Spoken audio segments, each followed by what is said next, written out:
1.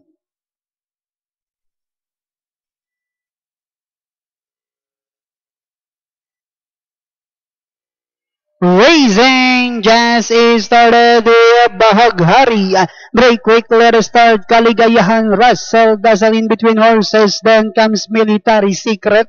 The next online is Lahaina, while Chocolate Brownies is the early trailer by about 12 lengths of the leader. Racing down the backstretch. Now we have Russell. Dazzle now says why we follow deep. We can take the lead in the early part of the race, enjoying a length lead. And in second is Bahaghari. Military Secret comes next, Kaligayahan, Lahaina, and a long way back to Chocolate Brownies, who's racing in less. Inside the tres octavo, we have Russell, Dazzle, enjoying a 2 lengths lead, and in second is Bahaghari.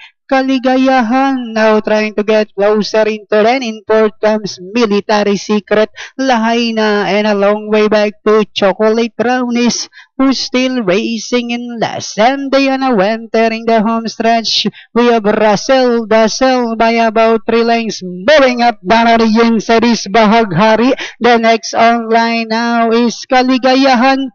Last 100 meters, we have Russell, Dazzle maintaining a 3 lengths lead over Bahaghari, Kaligayahan, Chocolate Brownies, and finally Russell, Dazzle. Second is Bahaghari, Chocolate Brownies, Kaligayahan, Military Secret, Lahaina.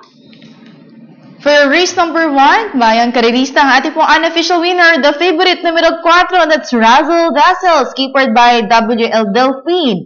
Ang masisigundo dyan, numero 2 na si Bahaghari, tercero, numero 1, Chocolate Brownies, at numero 6 na si Kaligayahan for your quartet.